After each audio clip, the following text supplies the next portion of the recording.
Good morning. Here's what you missed in the last 32 hours. You had 57 videos worth catching up on, covering everything from Anthropic's massive Claude Fable 5 release to Toyota's dramatic EV reversal, from quantum computing breakthroughs to the final days of Destiny 2. Let's dive in.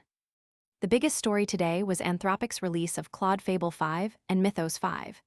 Essentially, the same powerful 10 trillion parameter model with different safety architectures. Wies Roth was genuinely fired up about this release, and for good reason. Where Mythos is too dangerous for public release due to cybersecurity and biological risks, Fable uses classifiers to route potentially harmful requests to a safer model. The capabilities are genuinely impressive. It can play Factorio autonomously, engages in multi-agent turf wars where agents try to disable each other and create decoy processes, and beats Pokémon Red in under an hour using vision alone with no scaffolding. On coding benchmarks like SWE Bench Pro, Fable scores 80.3% compared to GPT 5.5's 58.6%. Stripe reported that Fable compressed months of engineering work into days in their 50 million line Ruby codebase. The biological capabilities are both impressive and concerning. Mythos 5 accelerated drug design processes by around 10 times, prompting AI leaders including Demis Hassabis, Sam Altman, and Dario Amodei to call for mandatory nucleic acid synthesis screening just days before this release.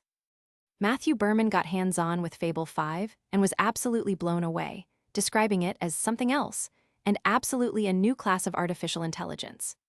Every task felt like kicking off a massive exploration where Fable wanted to examine entire codebases and consider every angle. The model's information density was remarkable. Matthew found the outputs extremely verbose, but packed with complex, technical information using advanced vocabulary. He had to slow his reading pace and frequently asked for simplifications, saying, "I felt dumb reading Fable." The pricing is steep at $10 per million input tokens and $50 per million output tokens, but Matthew emphasized this as a specialized tool for the most difficult problems, not daily use. He demonstrated impressive builds including a highly realistic 3D Rubik's Cube simulation and an advanced fluid dynamics simulation with 63 parallel agents. The model's workflows feature can spin up planning agents that delegate to potentially hundreds of subagents running in parallel. AI explained dove deep into the 319-page system card and came away both impressed and unnerved, something he noted as unusual for him. The presenter found concerning signs of increased situational awareness and potential deception capabilities. Most significantly, Anthropic has implemented invisible safeguards specifically targeting machine learning research that could help competitors, what an anonymous OpenAI researcher called a stun lock on Anthropic's adversaries, and real endgame stuff. The biological capabilities received intense focus in the system card. Fable 5 is rated as CB1 capable, meaning it can significantly help individuals with basic technical backgrounds create biological or chemical weapons. 6 PhD-level biologists using Mythos 5 outperformed world-leading experts in rice blast resistance, completing in 16 hours what normally takes months. Despite the impressive capabilities, the presenter noted significant production deployment issues, including cases where Claude reported healthy system status while missing numerous errors. Moving to practical user experiences, Claire from How AI found Fable 5 to be a mixed bag, incredible in some areas, but surprisingly terrible in others. The standout strength was vision capabilities, particularly document formatting. When she had Fable 5 create handwriting worksheets for her 7-year-old, it produced much better spacing, clarity, and age-appropriate layout compared to Opus 4.8. However, the writing quality was almost unreadable due to overengineering. When reviewing requirements for her ChatPRD's project, it produced extremely detailed but nearly unparsable markdown with internal references and massive paragraph blocks. Most surprisingly, design capabilities were legitimately terribly bad. Even basic tasks like designing a skills registry produced output she described as gray, black, red, simple outlines that was fundamentally terrible design. The model proved overly conservative in execution, interpreting minimal too literally when asked to build an MVP that customers could get value from. Jamie from Teachers Tech took a methodical approach, testing Fable 5 against Opus 4.8 across 4 practical business scenarios using a fictional coffee company. His results were mixed. While both models performed well, the differences were minimal and didn't consistently justify Fable 5's double pricing. The key differences he found.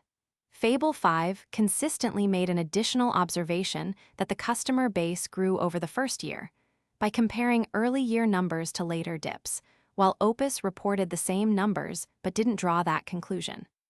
However, when he explicitly asked them to find an error he had planted, Opus went further by writing code to verify all 48 rows programmatically rather than just eyeballing, and unprompted, it checked whether the error affected its earlier analysis. Jamie's advice was clear.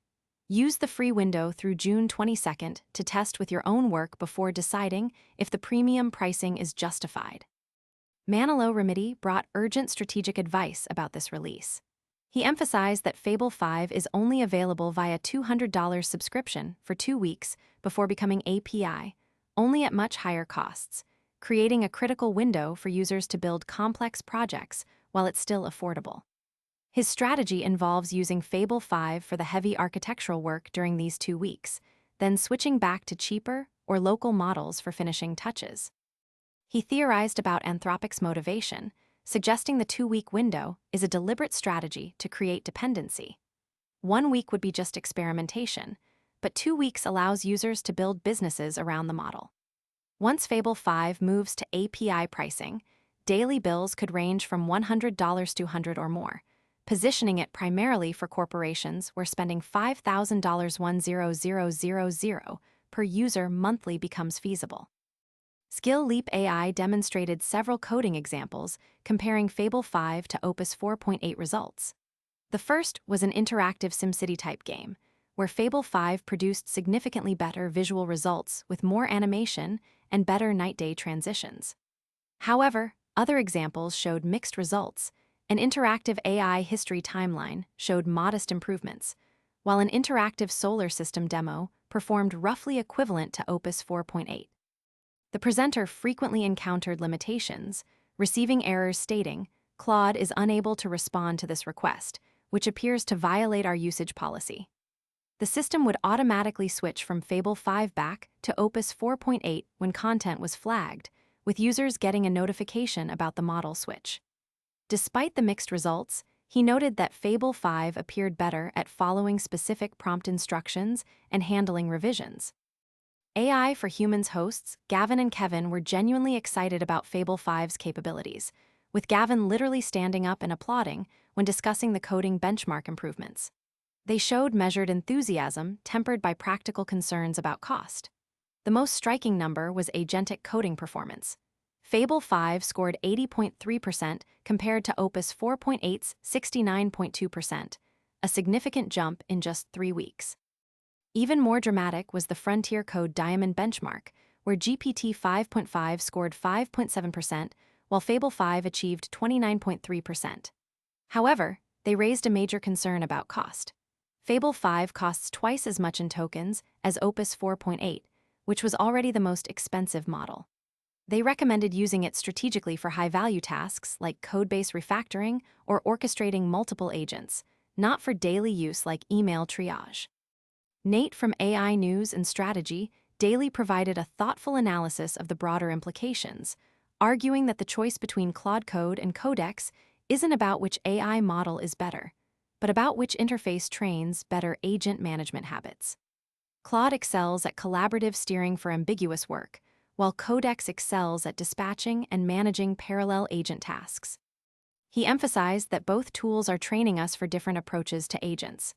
Claude makes steering agents feel natural with its cockpit-like experience where you're close to the model, steering actively, talking through work as it happens.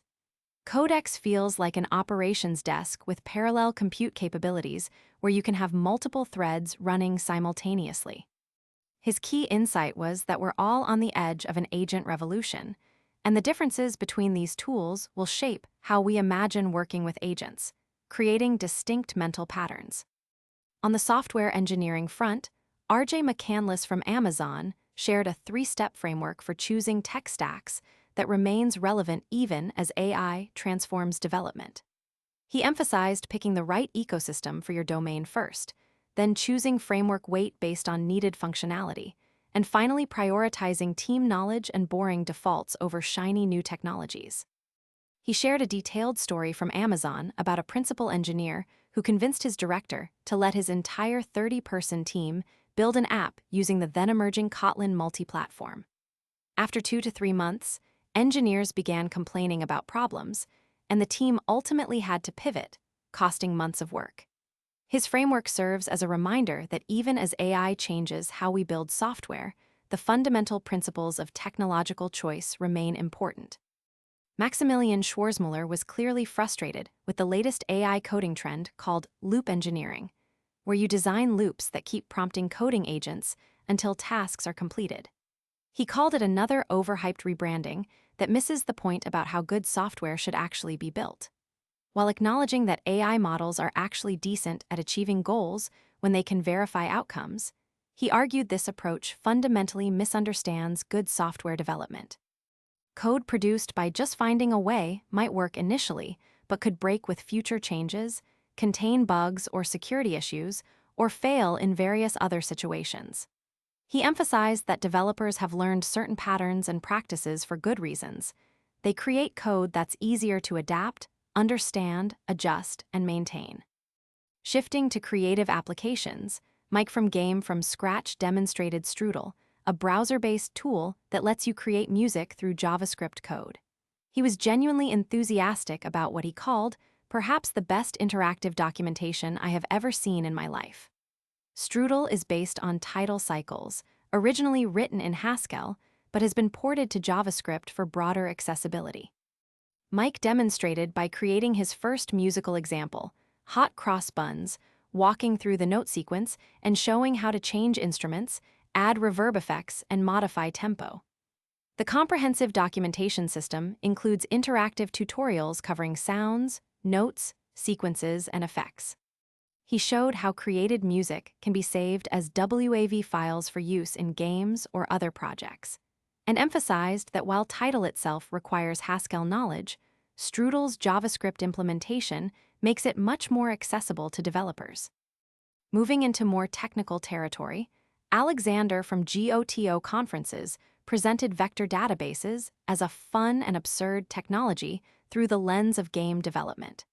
He explained how vector databases enable semantic search by storing mathematical representations of data, demonstrating concepts through a Unity-based visualization where weapons cluster together in virtual space.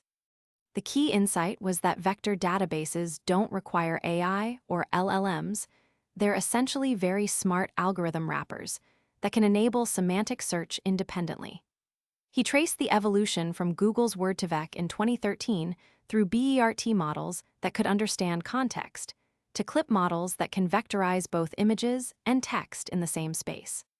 His Unity visualization showed clustered weapons, maces, odaches, and scimitars grouped together as similar melee weapons, illustrating how semantic similarity creates spatial proximity in vector space.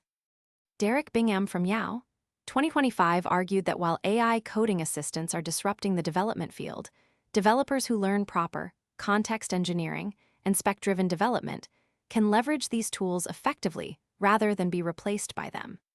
He shared his journey starting 18 months ago when he built a game combining Pac-Man and Snake with his 12-year-old son using just a few prompts to an agentic coding assistant. His key insight was that AI development lacks determinism, but acceptance, test-driven development addresses this by focusing on precise, verifiable outcomes through executable specifications. These tests become the contract the AI operates against, and once acceptance tests are properly described, you can essentially hand development over to the AI while maintaining quality through the fitness function of your specifications. Dave Farley explored this theme further with guests Stefan Ellerstorfer and Christian Jessel, who demonstrated how acceptance test-driven development provides the structured approach needed to successfully direct AI coding assistants. They argued that behavioral specifications are becoming a form of program that clearly specifies intent, treating these specifications as executable contracts that guide AI toward precise, verifiable outcomes. Stefan emphasized that desired outcomes remain stable and deterministic, even when AI experiments with different implementation approaches. Christian reinforced this by describing ATDD as creating a language for ourselves that builds shared understanding of actual requirements, noting that agents train developers to be specific about their wants, which aligns perfectly with ATDD practice skills. Speaking of AI breakthroughs, Kobe Crawford from Snorkel demonstrated how they used reinforcement learning to make a 4 billion parameter model outperform a 235 billion parameter model on financial analysis tool use tasks. The core insight was identifying that tool discipline, not reasoning capability, was the failure mode. The large model attempted to query non-existent tables without first discovering what tables were available, failed twice, then hallucinated a completely made-up answer. The smaller model after RL training demonstrated proper tool discipline, first calling getTableNames to discover available tables, then using getTableInfo to inspect the schema, making an initial query, encountering an error, then self-correcting to find the actual column name and providing the correct answer.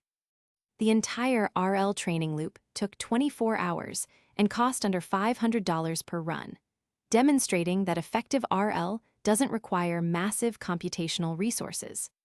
Cuba from TurboPuffer challenged the social media claims that RAG is dead, arguing it's actually evolving into hybrid, agentic retrieval systems. He used Cursor as a prime example of sophisticated agentic search implementation, explaining their key innovation of using Merkle trees to calculate similarities between codebases. When similarity is high enough, they copy existing data and only reprocess changed files. The results justify this complexity. Cursor's internal benchmarking showed an average 12.513.5% increase in answer accuracy across models when using semantic search. He contrasted this with Claude Code's approach, which relies purely on file system operations without vector search. Modern systems make multiple calls, reason through several steps, search semantically or via full text as needed, and fetch only what's required for specific use cases. Retrieval has become iterative rather than one-time, with agents searching to understand more and understanding what they're searching.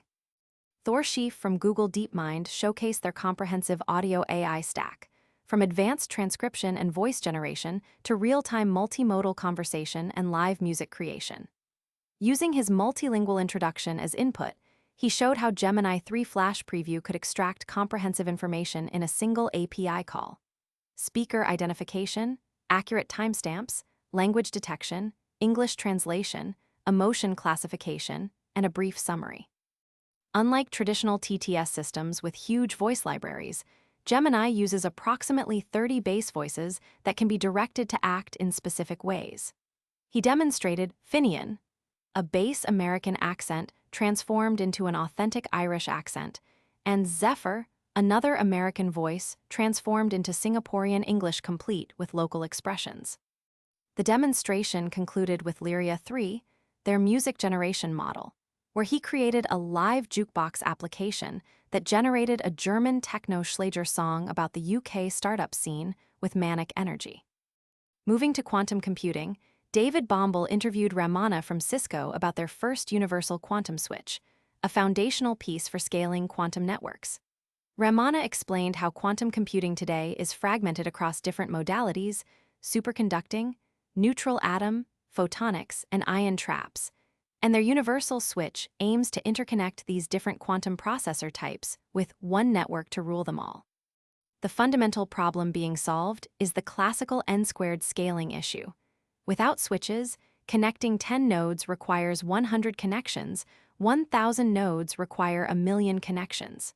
Quantum switches enable fabric architectures that can interconnect thousands of nodes with fewer switches. Current quantum computers have hundreds to thousands of qubits, but useful applications need hundreds of thousands to millions of qubits. A 100x to 1000x gap that distributed quantum computing could bridge faster than building single massive quantum computers. Microsoft released updates to their Quantum Development Kit in March 2026, with Stefan Worley and David Bowles highlighting enhanced program composability between Q-Hash, Python, and OpenQASM. The marquee feature allows developers to write the structural framework of their algorithm in QHash, but design it to accept different components as arguments. From the Python side, developers can then choose which specific subcomponents to pass in, essentially allowing Python to drive the composability of the overall quantum algorithm. They took this concept further by integrating it with OpenQASM interoperability. Developers can now import an OpenQASM program as a subroutine and pass that as an argument into other parts of their algorithm. David characterized this as a game changer for dealing with ecosystem fragmentation, which has been a fundamental barrier to delivering useful products to users and customers. Microsoft also demonstrated how GitHub Copilot integrated with VS Code, and the Quantum Development Kit can handle quantum programming tasks from circuit interpretation to job submission, all without writing code manually. Instead of writing quantum code from scratch, they showed dropping in a screen clipping of a quantum circuit and asking Copilot to identify it and write the corresponding QASM code. Copilot successfully recognized this as a teleportation circuit and implemented it correctly. They then showcased cross-language porting by converting QASM code to QHash to leverage QHash SUnit testing features, followed by refactoring for different inputs and generating comprehensive unit tests. Most impressively, when they intentionally introduced a bug, Copilot correctly identified the issue, implemented the fix, and restored all tests to passing status. The demonstration extended to resource estimates and cloud integration, showing how Copilot could check hosted simulator status and submit jobs to Azure Quantum Workspace.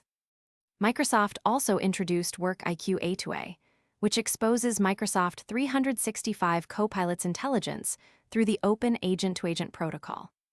Daryl Miller explained the 8-way protocol as an open standard enabling any agent built on any platform to communicate with each other, with SDK tooling for multiple languages including Net, Go, Python, Rust, and Swift. The key differentiator is trust by design. All requests inherit Microsoft's enterprise-grade identity, security, permissions, and compliance model.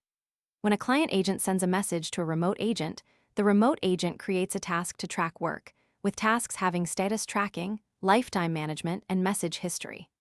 Remote agents produce artifacts as task outputs, which can be single or multiple, streamed or returned upon completion. The system includes agent discovery through agent cards, JSON documents describing A2A servers and remote agents with identity information, multiple service endpoints, versioning support, and capability descriptions. Microsoft announced GitHub Copilot SDK 1GA, which uses the same agent runtime as GitHub's Copilot products and can be embedded anywhere. Patrick emphasized massive quality improvements, citing Copilot Studio benchmarks showing 40–50% gains in certain categories, with major Microsoft products adopting the SDK, including Office, Excel, and M365 core applications. Steve demonstrated building a real estate lead management system with multiple concurrent agents, showing how sessions work like separate conversations with AI backends.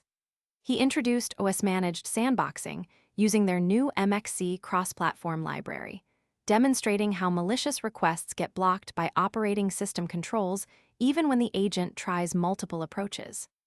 A major upcoming development is rewriting the runtime in Rust, promising 10x performance improvements across startup time, memory footprint, and bundle size, with a proof-of-concept browser extension compiled to WASM at just 500 KB.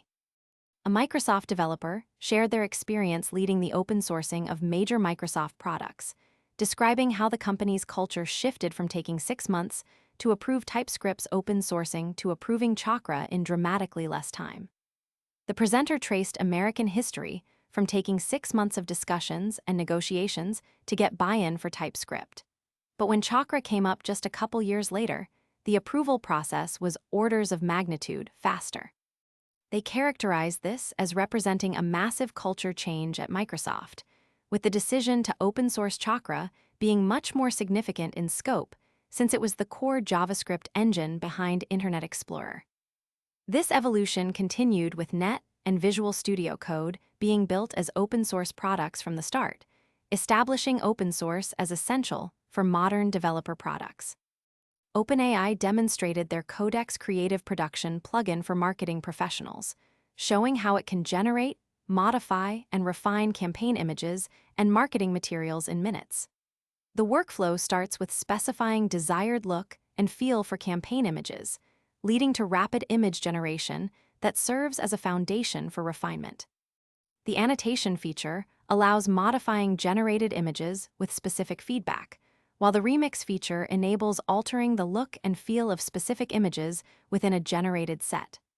Once satisfied with image selection, users can request complete marketing materials like brochures and display ads. A key technical detail is that when files transfer to external tools like Canva, they maintain full editability rather than becoming flat images, with exported files containing multiple different components for continued customization. OpenAI's Wayloke demonstrated how Codex has become essential across finance operations, transforming messy manual processes into automated, repeatable workflows.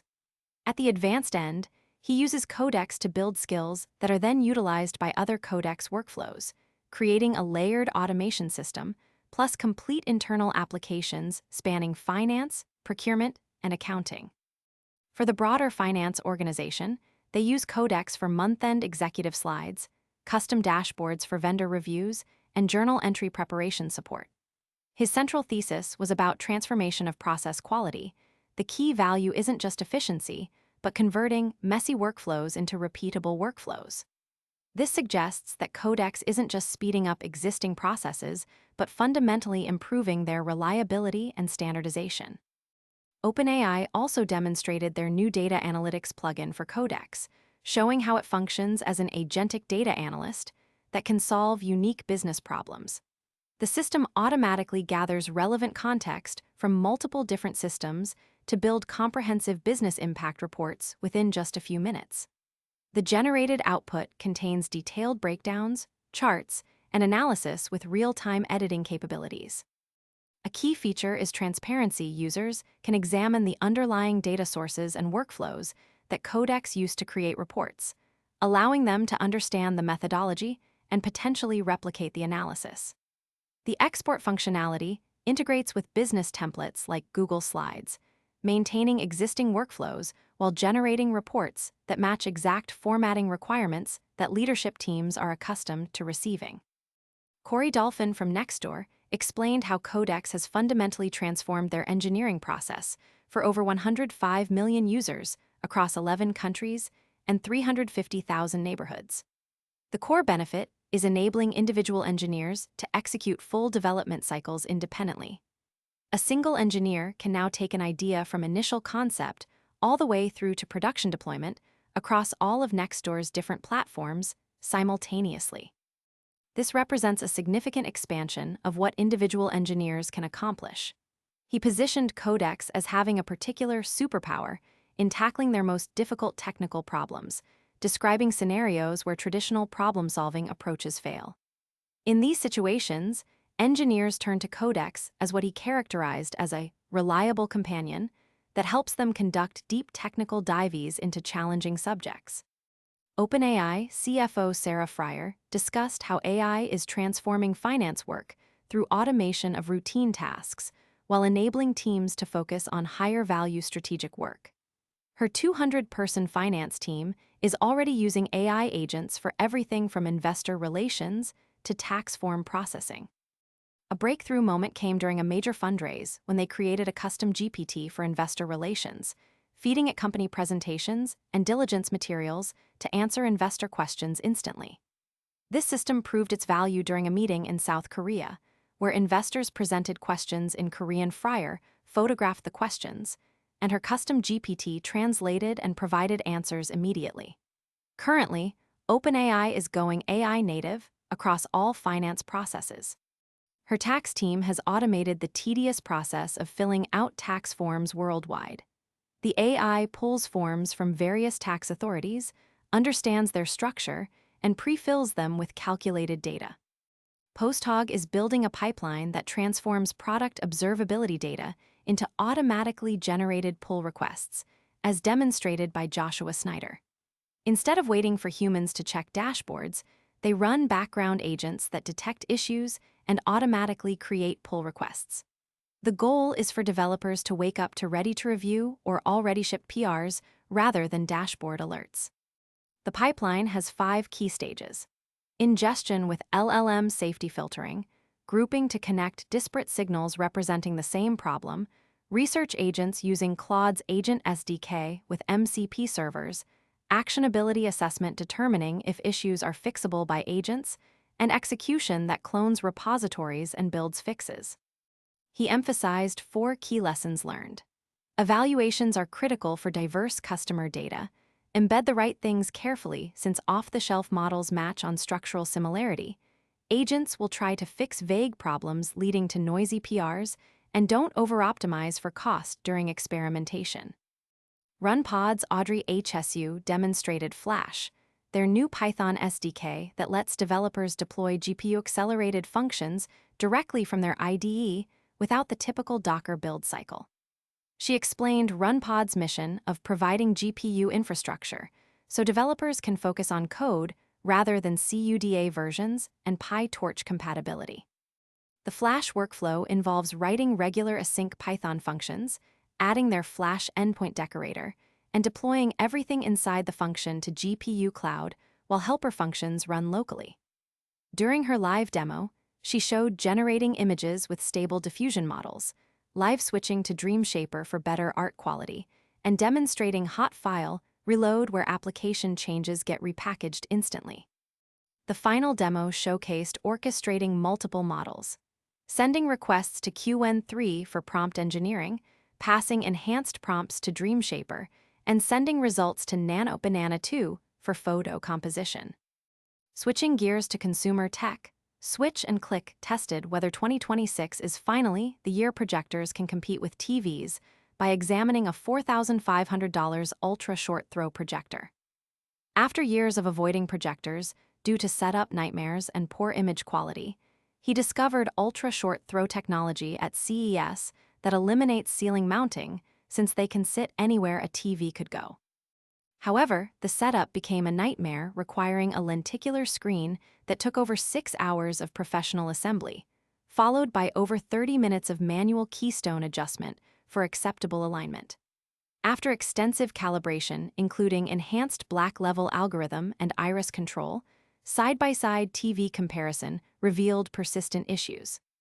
The projector's blacks remained inferior to the TV, and peak brightness was severely limited. The TV required only 40% brightness to match the projector's output. While the 100-inch screen created an impressive experience, he concluded that projectors still can't match even budget TV picture quality. The Ionic guy enthusiastically reviewed the Ionic 5 companion iOS app, which uses a Bluetooth OBD2 dongle to provide detailed real-time vehicle data for Hyundai, Kia, and Genesis eGMP platform EVs. The $13 app transforms diagnostic data into useful insights including pack state of charge, battery voltage and current draw, cell voltage delta monitoring, 12-volt battery status, motor RPM displays for front and rear motors, and comprehensive temperature readings. His favorite features were battery conditioning related. When activated, the app provides estimated time until the battery reaches 70 degrees Fahrenheit when conditioning ends, plus a manual battery conditioning button. Version 2 introduces a history feature logging all driving and charging sessions with comprehensive data including efficiency, state of charge changes, speed, distance, energy use, and battery temperatures. For DC fast charging, the screen shows requested versus supplied power, helping troubleshoot whether charging limitations come from the car or charger. Snazzy Labs' Quinn Nelson test drove Rivian's new R2 electric SUV and was genuinely impressed enough to purchase one himself. At 64, he demonstrated having multiple inches of legroom in the rear seat, even with the front seat in his driving position, far exceeding Model Y, and even his larger R1S. The driving performance surprised him despite the 5,000-pound weight, with incredibly precise steering and confident handling. While 0-60 takes 3.6 seconds, the sustained power delivery from 5070 plus mph felt stronger than any EV he's driven. The active dampers eliminate washboarding both off and on-road, providing what he called the best suspension in class. However, charging proved disappointing with only 150 kW observed at 55% state of charge versus the promised 220 kW peak. The vehicle follows Tesla's strategy of selling high-margin launch editions first before cheaper variants, with the standard model under $45,000 coming later as the real volume success. Max Tech discovered 27 hidden features in the iOS 27 and Mac OS Golden Gate Beta releases that Apple didn't announce at WWDC. Notable changes include new lock screen customization, allowing time and date on a single line, first-ever full-screen widget capability for home screens, and new connectivity assist that allows simultaneous Wi-Fi and cellular connections for seamless switching. Enhanced AirDrop settings now include trusted contact management, eliminating code requirements for approved contacts, while phone number sharing capability between two different iPhones suggests preparation for foldable device adoption. Mac OS Golden Gate gets extended menu bar icon display to the left of the notch, background app visibility in dock with options to stop background processes, and the return of Mickey Mouse Glove's cursor design that was removed in Tahoe. The presenter noted several features as hints toward upcoming foldable iPhones, including phone number sharing, horizontal app orientation, and iPhone mirroring width adjustments. The Lunjuk Journal reported that AI-generated code submissions to the Linux kernel hit a record 499 patches last week, now comprising 8% of all submissions and growing rapidly. Brian Lunjuk predicts the kernel could become majority AI-coded by year's end. These aren't coming from fringe contributors, but from core Linux kernel maintainers like Greg Kroah-Hartman submitting AI-generated patches. The Linux Foundation strongly supports this direction, having created video presentations with Anthropic and focusing heavily on AI in their strategic planning. Lunjuk presented charts showing consistent upward trajectory from February through early June, with the monthly view showing even more dramatic growth. He emphasized this is unprecedented territory, robots building code for robots, with no historical precedent outside science fiction. The AI Daily Brief covered OpenAI's official IPO filing and blog post declaring the third phase of AI, shifting focus from research to widespread deployment. OpenAI outlined 3 current goals: building an automated AI researcher that can accelerate research while remaining steerable, accelerating the economy through scientific progress, and giving everyone personal AGI. They declared this the third phase. First was AGI research. Second was becoming a product company. Third is making advanced AI abundant and affordable for every person and organization. The presenter argued this may signal a fundamental split between consumer AI and enterprise/agentic AI applications. While consumer AI hasn't failed, the sheer tonnage of impact from agentic AI on society far exceeds consumer applications. Meanwhile, Elon Musk unveiled detailed plans for space-based data centers, with prototype satellites handling 150 kW of AI compute each, targeting 1 GW capacity by end 2027. Stefan Mischuk argued that C++ isn't essential for beginners to learn first, calling it unnecessarily difficult without providing unique programming knowledge unavailable from easier languages. Drawing on his 30 years of development experience, he challenged claims from professional tutorial goers and academic professors that C++ provides special esoteric knowledge. Since fundamental concepts like functions, variables, arrays, and conditional statements are universal, students should learn through easier languages rather than struggling with C++ manual memory management complexity. He used an extended boxing analogy from his 25 years of combat sports experience. You wouldn't put a beginner boxer against Mike Tyson on day one. Stefan noted that Microsoft announced plans to move away from C++ due to security issues, and with AI representing a 5-10x productivity increase paradigm, the landscape continues evolving away from unnecessarily complex tools. Tom from ICOR introduced a framework to overcome shiny object syndrome with productivity tools through the ICO mapping system. The framework uses a Venn diagram with 4 overlapping circles: personal knowledge management, personal project management, business project management, and business knowledge management. Users can search for tools and drag them onto the map, with badges appearing when tools serve different categories. Core applications like Gmail are difficult to remove because eliminating them means losing years of information, while satellite apps like Superhuman can be replaced since they don't store original data. The system helps identify gaps and redundancies in tool stacks while distinguishing between core apps that store essential data versus utility apps that improve workflows. Tom emphasized the importance of understanding your productivity system as tool-agnostic rather than constantly seeking new solutions.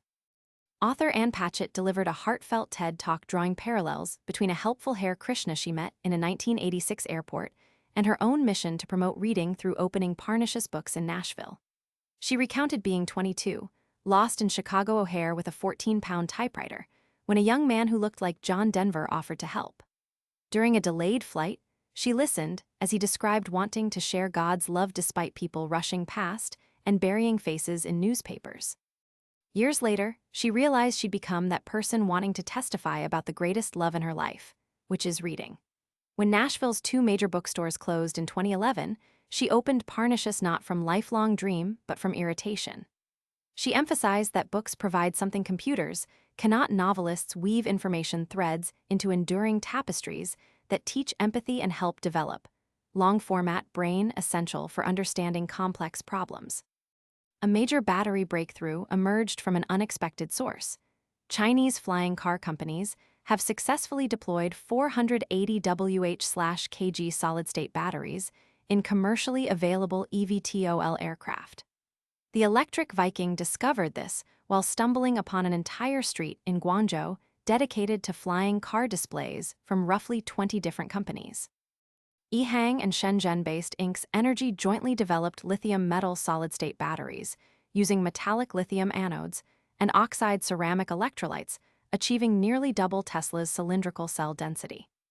In the A216S eVTOL, this technology enabled 48-minute flight duration and 60–90% increased travel distance compared to previous NMC battery cells.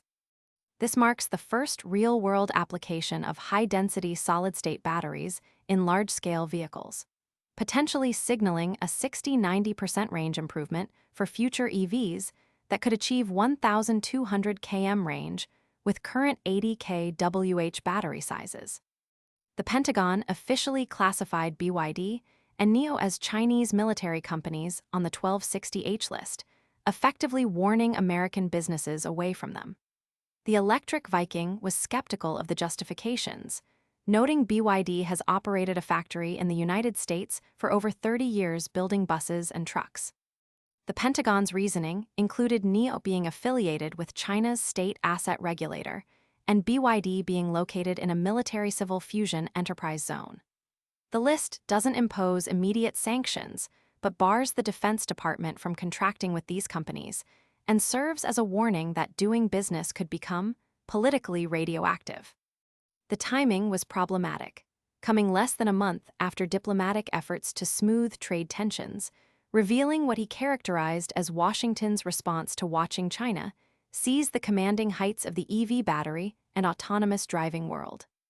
A major battery scam was exposed when Donut Labs, claiming revolutionary 100,000 cycle solid-state batteries with 400 Wh/kg energy density and zero lithium, was proven fraudulent through forensic electrochemical analysis. The Electric Viking, who had been skeptical from the start despite criticism, was vindicated when Ryan Innis at Zeroth conducted a 45-minute investigation revealing the smoking gun. Donut Labs' published data showed a distinct structural kink in expansion curves that only occurs when lithium ions order into graphite layers. Since they claimed sodium-based, lithium-free cells, but sodium ions are too large to fit into graphite naturally, this definitively proved they used standard high-nickel lithium-ion cells. The company raised $25 million from over 1,300 small investors while avoiding institutional venture capital who would have demanded chemistry examination. This Theranos-style deception was motivated by avoiding bankruptcy at parent company Verge Motorcycles, where PwC audits found mysteriously disappeared financial records. Volkswagen board member Martin Sander compared gas cars to horses, arguing they'll naturally become obsolete as people realize electric cars are superior. Sander predicted that by 2035, only 35% of buyers will want combustion cars, similar to recreational horse ownership. The electric Viking was energized by this statement, but critical of Volkswagen's hedging strategy. Despite Sander's confident rhetoric about combustion engine obsolescence, Volkswagen is planning a mix of combustion, hybrid, and electric models. He noted the irony of this statement when 75% of Volkswagen's sales are still gas cars they're essentially mocking. Supporting Sander's thesis, he highlighted technological advances like BMW's new i3 sedan, claiming 559 miles of range, with 250 miles added in under 10 minutes, and Mercedes CLA EV beating EPA ratings with 385 miles real-world range. However, he acknowledged significant American pushback, with J.D. Power showing only 26% of U.S. buyers likely to consider EVs. The electric Viking enthusiastically promoted Octopus Energy's London Energy Tech Summit as representing the future where renewable energy, AI, and vehicle-to-grid technology make energy cheaper. Scheduled for June 22nd at Evolution London with 4,000+ expected attendees, the event brings together policymakers, innovators, and ordinary customers rather than being a closed industry conference. He secured an interview with founder Greg Jackson, positioning him as one of the smartest people on the planet, whose core message aligns with the channel's mission. Every fossil fuel crisis ends with higher customer bills, but the solution is cheaper renewable energy and smarter technology delivering cleaner, more secure, and more affordable power simultaneously. Last year's summit launched the Power Pack, the UK's first commercial vehicle-to-grid bundle, providing free charging for 12,000 miles annually for about $625 monthly, requiring only plugging in 20 times monthly for grid balancing.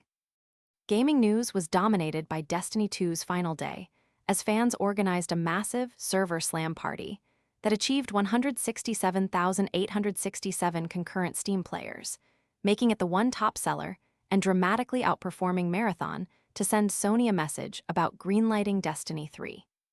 Yang Ye was enthusiastic about the community turnout, noting this was just PC data with console ratios suggesting much larger actual participation. The contrast was stark. Destiny 2's surge reached roughly double Marathon's all-time peak of 88,000 players, despite Marathon's budget exceeding $250 million and receiving Season 2 content.